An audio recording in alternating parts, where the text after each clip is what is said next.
Hello and welcome to 6 Minute English. I'm Rob. And I'm Neil. Hello. Hello, Neil. Neil, what's that tune you're humming there? Was I humming? I just woke up this morning with it in my head.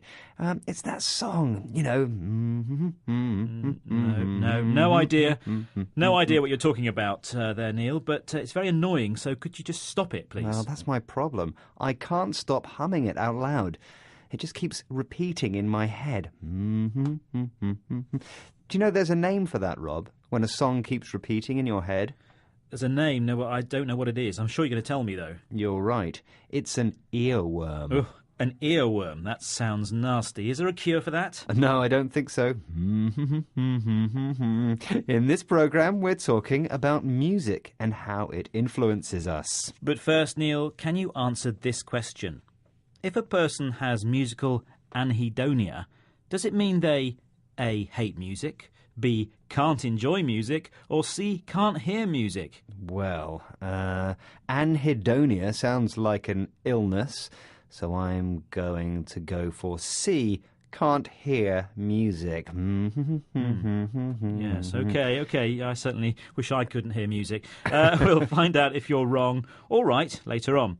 Now let's listen to Professor Charles Spence telling us how music affects what we choose to eat and drink.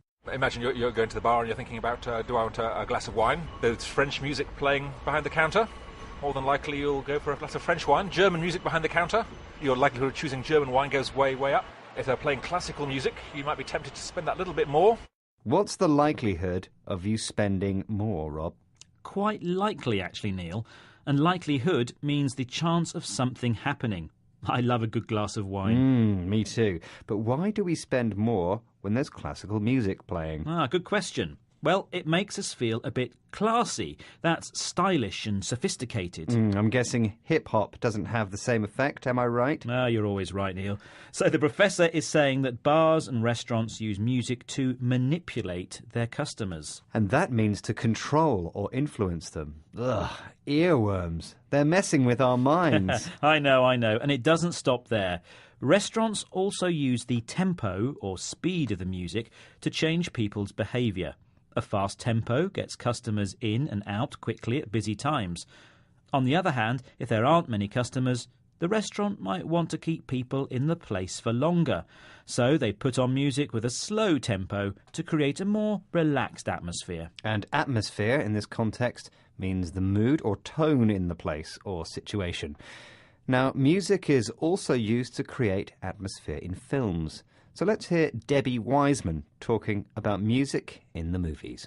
A director might come to me and say, look, can you help bring the romance to this scene with the music? And so I might write something beautifully romantic and lyrical, working with what I've got, and suddenly the scene will feel much more romantic, much more tender, much more sexy, whatever it needs to feel.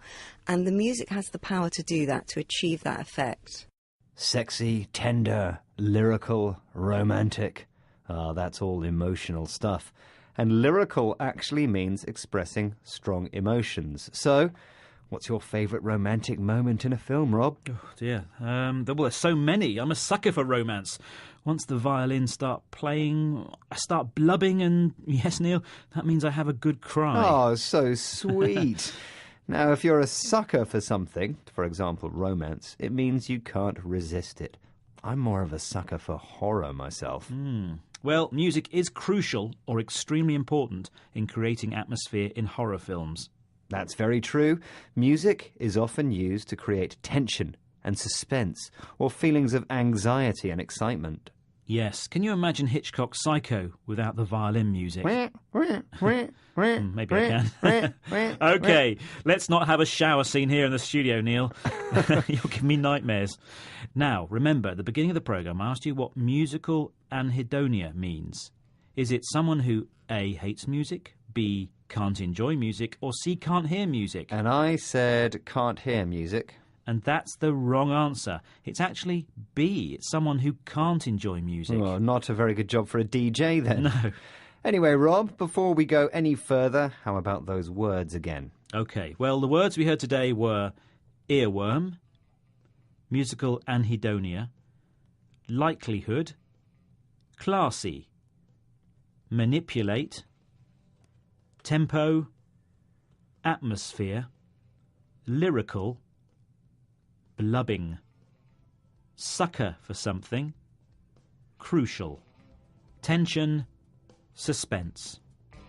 Well, that brings us to the end of today's 6-Minute English. Try not to catch musical anhedonia and watch out for those earworms. We hope you enjoyed humming along to today's programme. Please stop. join us again soon. Bye. Bye.